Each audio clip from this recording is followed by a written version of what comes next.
In business today, three things to know. First, Crimea River. Russian President Vladimir Putin whines that if the West punishes Russia with sanctions over the military action in Crimea, Russia will punish them back by seizing their companies. How serious is that threat?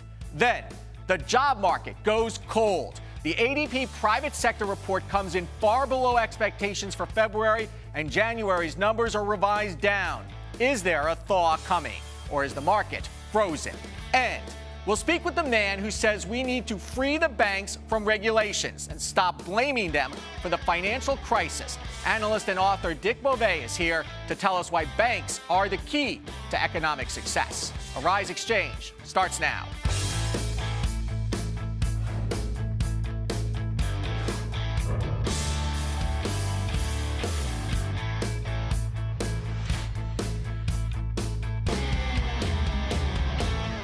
Hello, everyone. I'm Andrew Schmertz. As Western nations turned up the pressure on Russia Wednesday to talk with the new Ukrainian government, Russia countered that it would take drastic economic measures if it faced sanctions. Russia was warned that unless progress was made towards a resolution in Crimea, it could face sanctions when European Union leaders meet next week in Brussels. Those sanctions could be significant, as EU countries represent half of Russia's exports.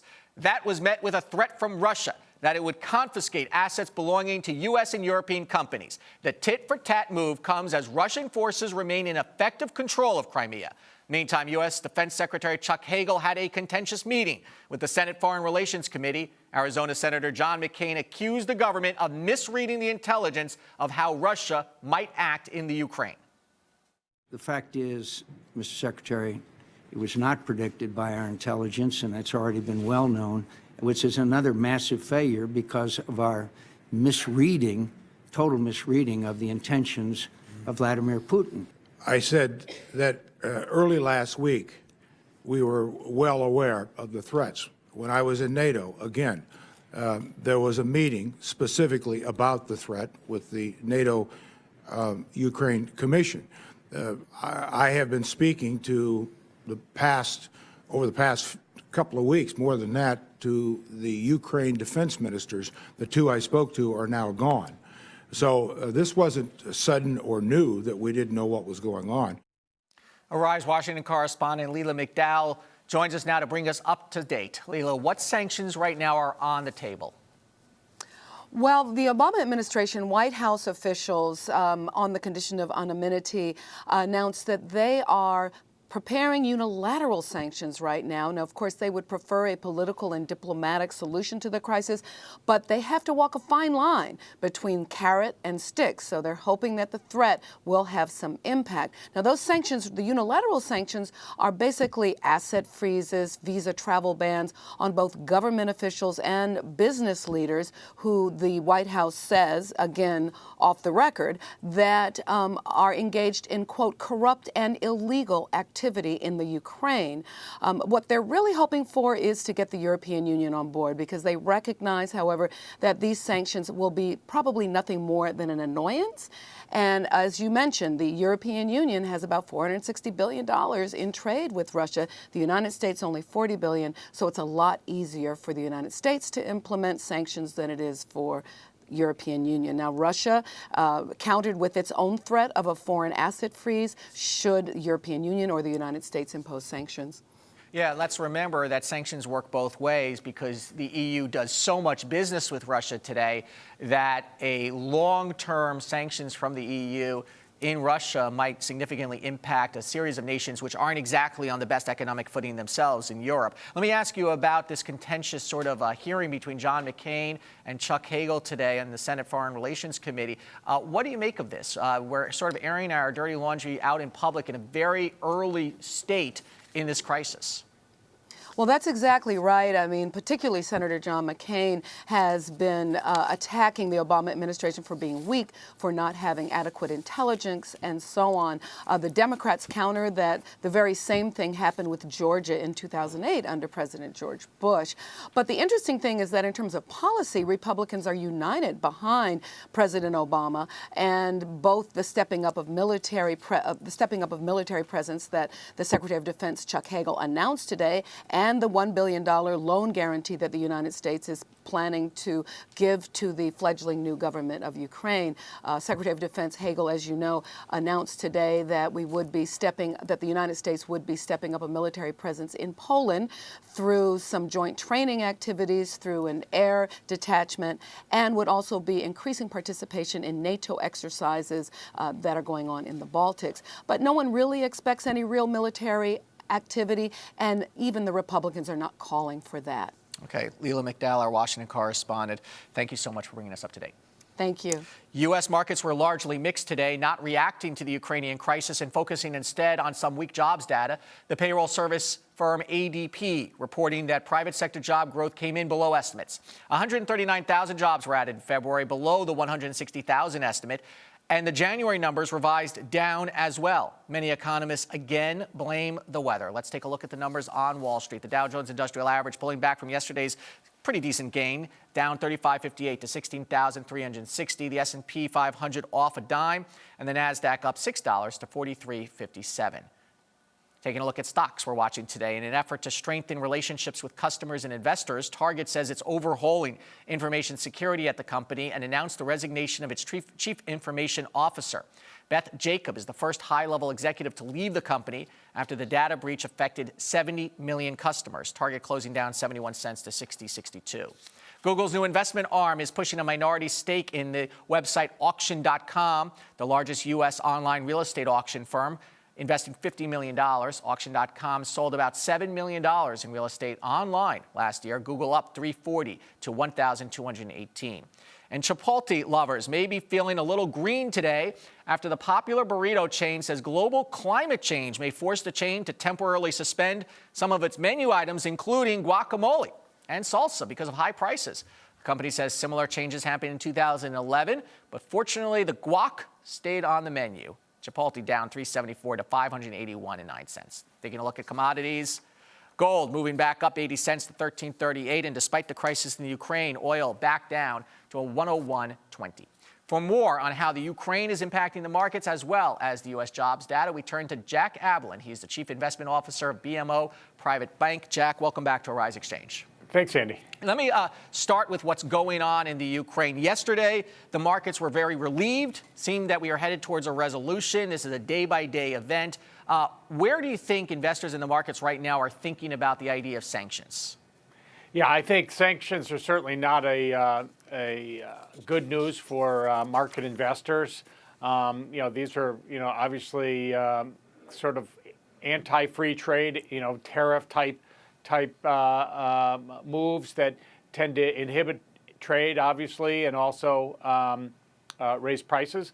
So, no, I think sanctions are certainly not well viewed by the markets. But on the other hand, of all of the types of actions, I would say economic actions are certainly more preferable than military. And I think it was clear pretty much by the end of the day after the close on Monday that their escalating military crisis was really abated or averted, I should say, and we will now use economic and diplomatic means. And overall, there was a relief rally. It just got us back to where we were. Well, let me ask you this. How crazy is Vladimir Putin's threat to sort of confiscate assets of U.S. and European companies? Because even the threat of taking over, nationalizing companies potentially could do significant damage to them, not just the companies. Absolutely. I mean, obviously the biggest loser in all that would be Russia. If there was any concern that outside investments could be potentially confiscated under a regime like that, then foreign direct investment would just disappear. And that's countries, particularly emerging countries like Russia, rely on foreign direct investment to grow their economy.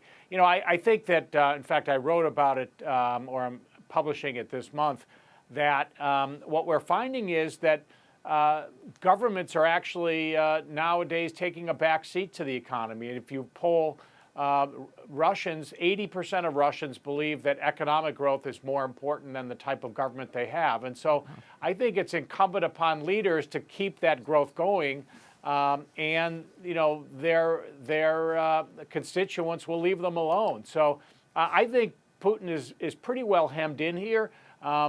He certainly has a lot at stake with Crimea.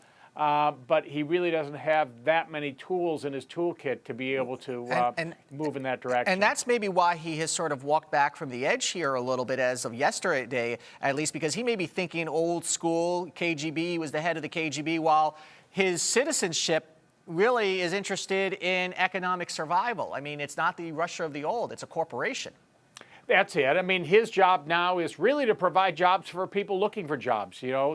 Rank and file Russians, just like rank and file Americans, rank and file Chinese want to be able to have a decent job and be able to support their families. And, they're willing to cut a lot of slack for that to happen. Remarkably, 85% of Chinese, for example, are happy with the way their country is going. So, I think that politics and political structures nowadays are taking a back seat to economic growth, and especially now that all of these countries are thankfully in the global supply chain. We're all interconnected. And Jack, I want to move quickly to the Sure. jobs issue here in the United States with the ADP report out. We'll get the monthly report out on Friday.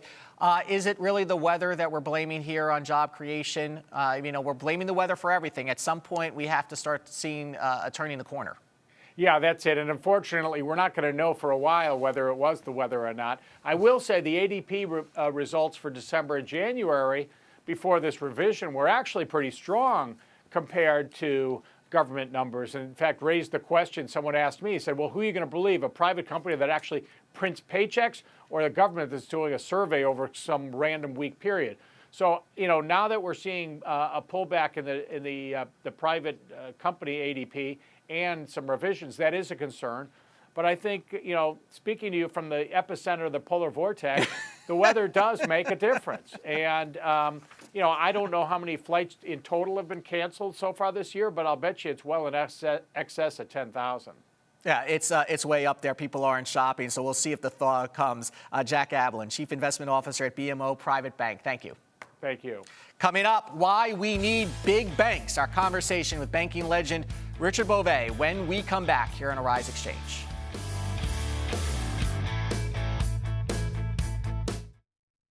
Arise News is a different kind of network. We are able to tell our own stories, and we're able to cover stories in a way that other media outlets don't do. We've got world-class journalists, veteran journalists who have been in this industry for decades, not just in front of the camera, but behind the scenes as well. Arise News is a place where we can tell stories in an interesting, factual, inclusive way like no one else in the business can.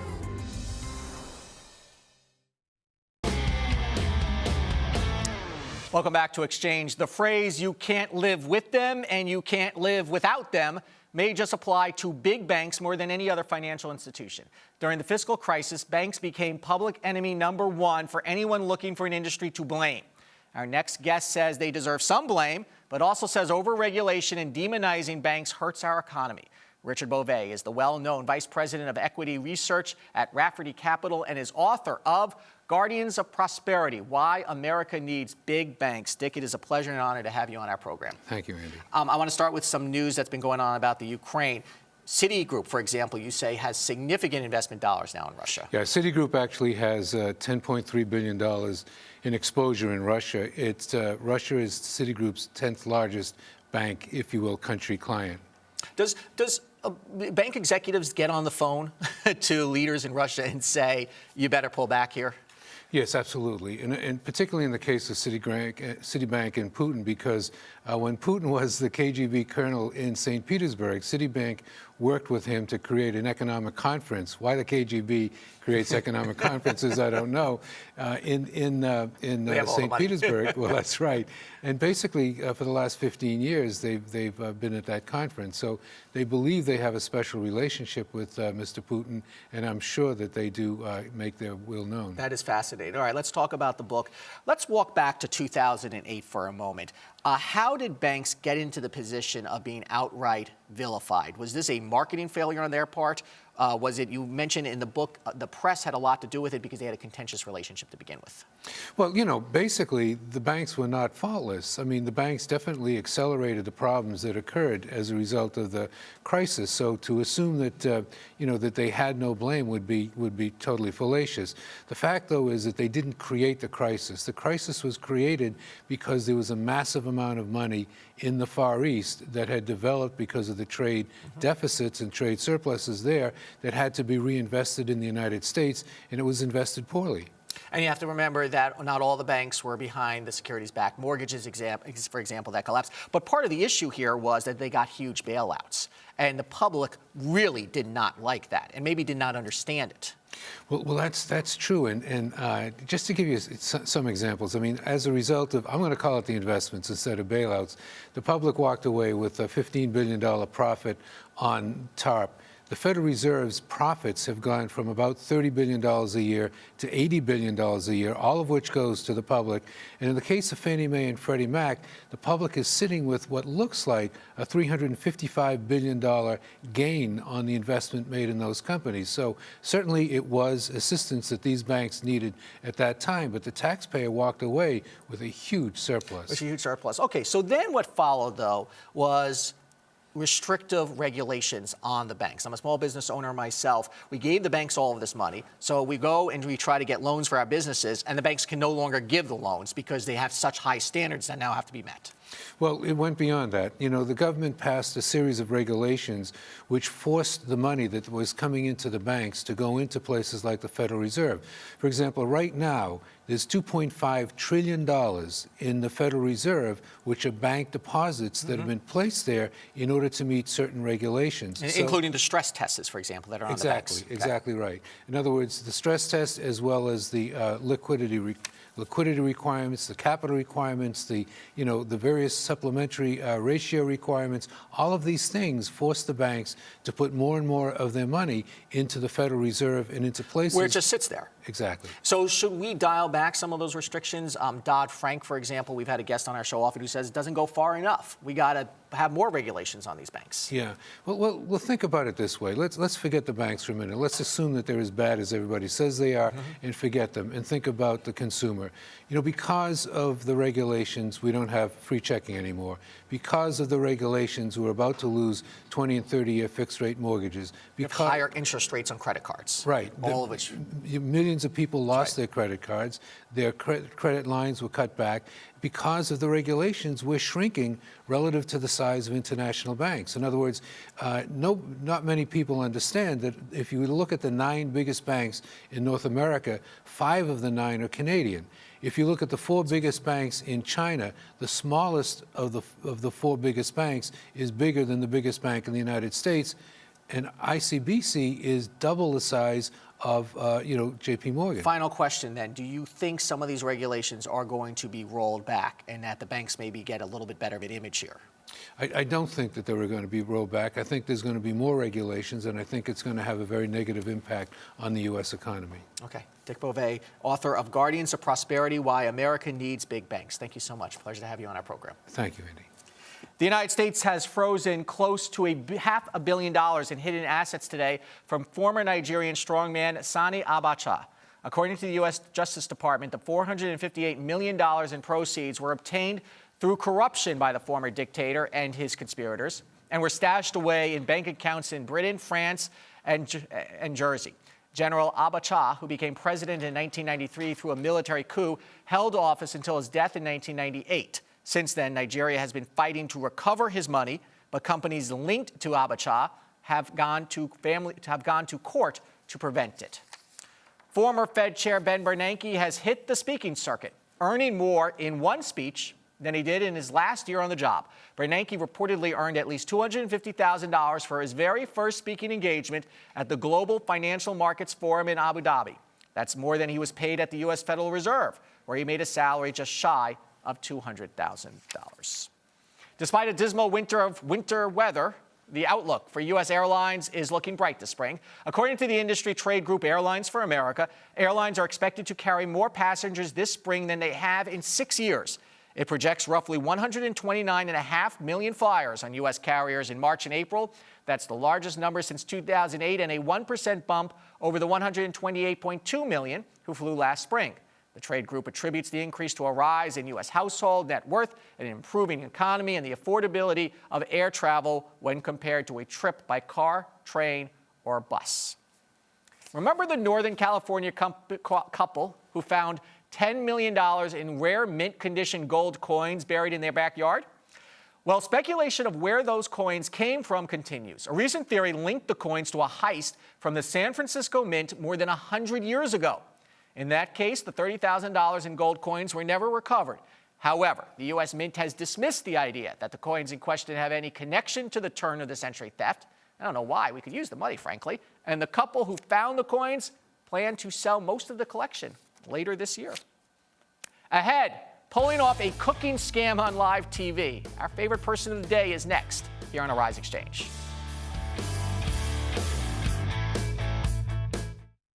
Well, Arise is the only network that really covers comprehensively the African diaspora. It gives people in other parts of the world of color a chance to know about people here in the United States, us to know about them, and the world to know about us. So it's kind of an educational experience for everybody involved. Getting to know people through stories, through personal stories. You really get a chance to know what people are actually all about, what communities are about. How are we different? But more importantly, what commonalities we all share.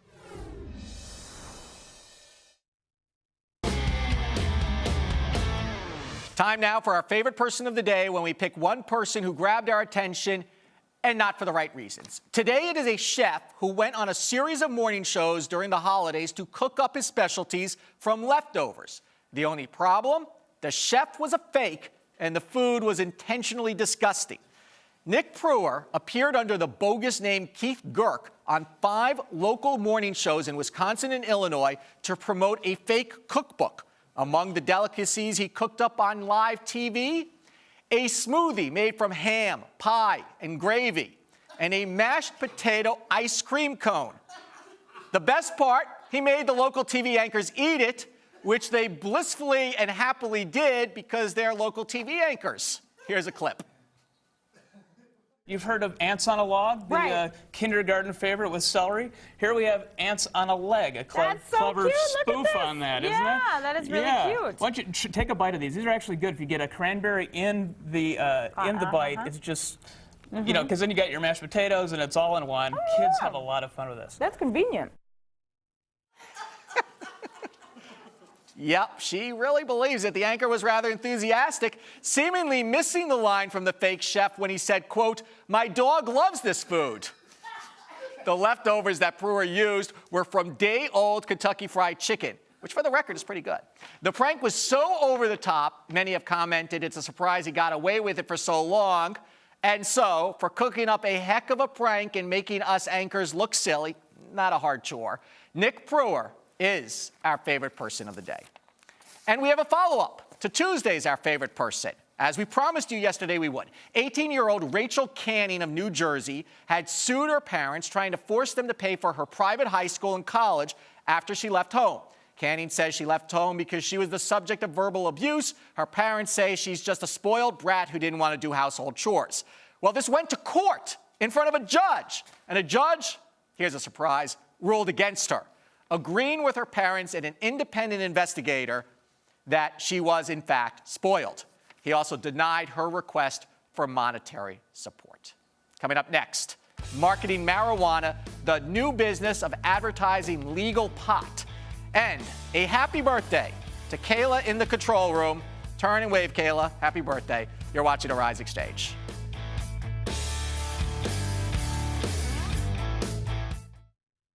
Arise serves underserved communities by bringing them news, information, sports, and entertainment from places that are becoming part of the world economy, that are becoming a part of the world voice, and decisions that are affecting things in the world that people care about. They care about the economy. They care about safety and security. And if you come to Arise and you watch our broadcast, these are the things we're going to bring to you every day, 24 hours a day. One of the great things about Arise Entertainment 360 is we have this Arise to Your Health segment, which really focuses on the holistic approach of being healthy. So we do everything from working out to juicing to getting in shape by doing fun exercises like bouncing on a trampoline or wearing these bouncy boots on our feet when we're jumping all over the set. We've done karate, we've danced the weight off, we've done just about everything. And of course, I love when we eat on set, but we do it in a very healthy and clean way.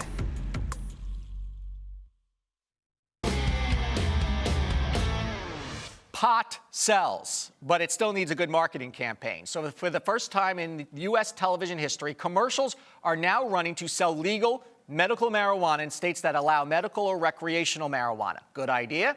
Or is this what opponents of legal pot worried would happen? Jason Drazen is the CEO of MarijuanaDoctors.com, and he joins us by phone. Jason, welcome to Arise Exchange.